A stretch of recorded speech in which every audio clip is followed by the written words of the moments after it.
another movie. And I just got done watching 1987's Teen Wolf 2, starring Jason Bateman, Kim Darby, John Astin and Paul Sand. And just, why am I here? Seriously. Okay, so if you want to know the basic story, go watch my review for the first movie. And no, seriously, this is essentially the exact same story. So Jason Bateman plays Todd Howard, Scott Howard's cousin, who conveniently is being taken to university by his uncle Harold Howard from the previous movie, played again by James Hampton. So he goes and he's dweeby and kind of a bit Peter Parker-ish when he puts his glasses on. And he hangs out with this girl, and it turns out that he's been accepted there on a boxing scholarship, because it turns out that the coach at the university was coach at where Scott was. Except, although we're supposed to believe it's Coach Firestock, it is played by a completely different actor. And that is the thing with this movie. I love that they try and bring back characters, including Styles of all people, and yet they couldn't get the same actor to play. The only two actors that reprise their roles are James Hampton as Uncle Harold, and Paul Holton as Chubby. And, you know, I liked Chubby in the first movie, so I wasn't complaining. But anyway, so, yeah, so the coach has gotten him a scholarship, a boxing scholarship, at this university, and the dean of the school, of the uni, is totally not impressed. Played by John Astin, Paul, and all I could think through this whole movie was poor Gomez Addams. Just so Todd, of course, is shit at boxing, and the dean is completely unimpressed, and he's like, you know, you got this scholarship and that, you better do something. And Todd refuses to believe. He knows about the fact, unlike Scott, that's the big twist in this movie, Todd actually knows that the family is are werewolves. But conveniently, his parents weren't werewolves. Except we don't know where his parents are, because bloody Uncle Harold is the only one in this movie. So Todd refuses to believe that he might be a werewolf, that it skipped his parents and he's next. And he hates being seen as, you know, everybody assuming that he's like Scott. Except, of course, it turns out, you know, he's at this alumni do, and he dances with this pretty girl, and he starts turning into the wolf for no apparent reason. And then he turns into a total douchebag. And I mean, even more of a douchebag than Scott was. I mean, he is just fucking mean. So he's popular and all over the place and stuff. And he starts getting, you know, given A+ on his grades and stuff, just because, you know, getting seen through the college year and stuff. And then he starts realising that he's been a douchebag when Styles and Chubby decide not to hang out with him anymore. And he's like, oh, Uncle Harold, what am I going to do? I've been a total dick. So his uncle tells him that, you know, he's human as well and stuff like that, and he should be human. And then somehow magically teaches him some boxing moves that are supposed to help him like box as a human as opposed to the wolf. And of course it comes to the big fight, and it cracks me up because they do this whole, oh, we're a team playing, and yet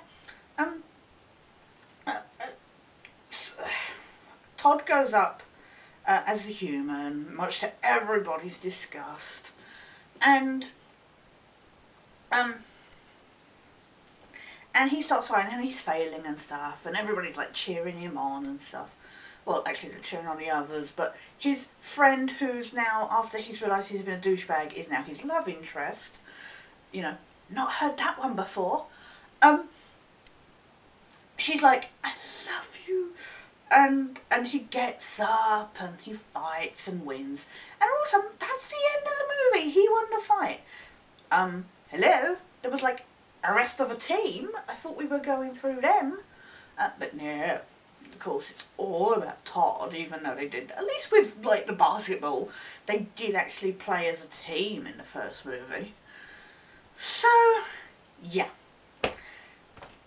It's the same movie. The only thing that was different, and I mean, well, other than the better music, except they overuse that, because there are so many songs playing over scenes that have no talking in.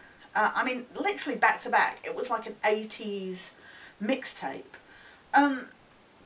They even have a montage, cause you gotta have a montage. And no, seriously, they don't just have one montage, they have 2 montages, because they're extra awesome. Whatever. The only thing different with the story was it turns out that there's a little twist that his science teacher that's tried to be supportive of him, is actually a werewolf herself. I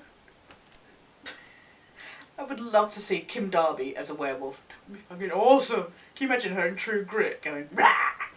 But yeah, no, just, there is nothing different about this movie. The story-wise. And you know what? I don't think it's helped because I saw Teen Wolf last night.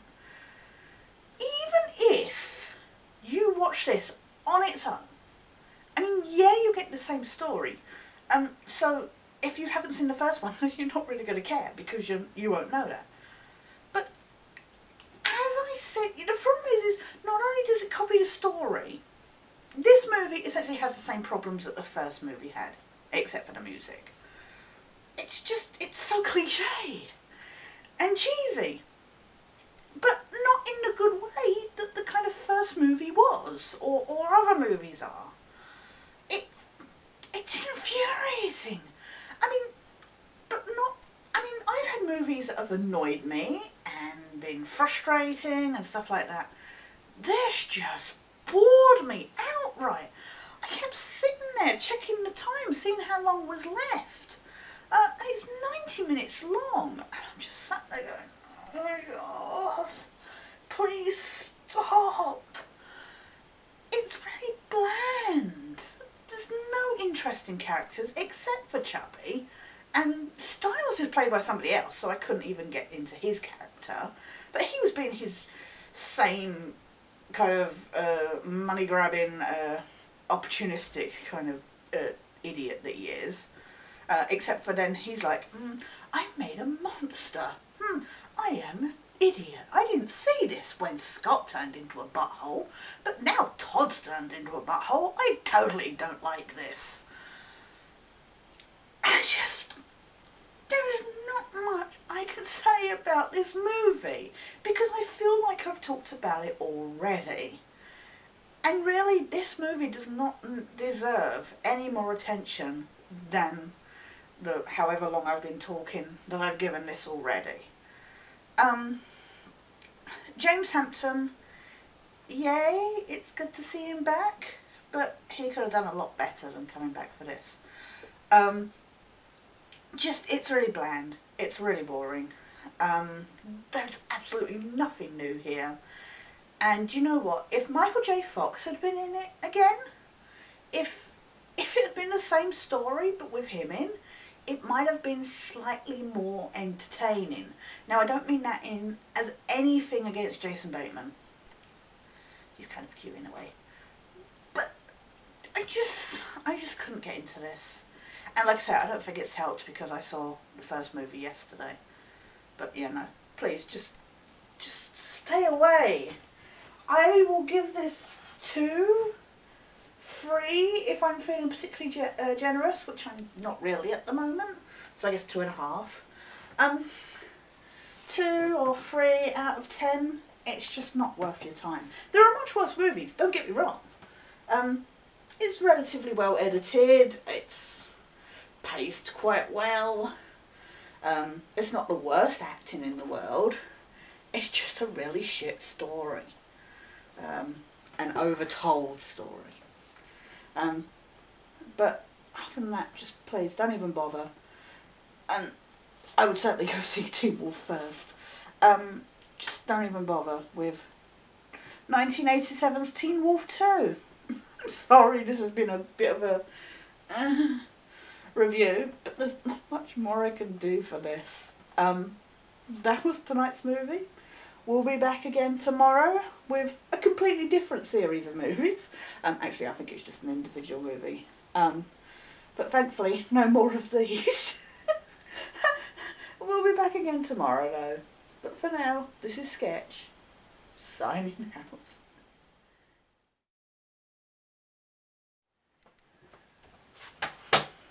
Everybody got a montage.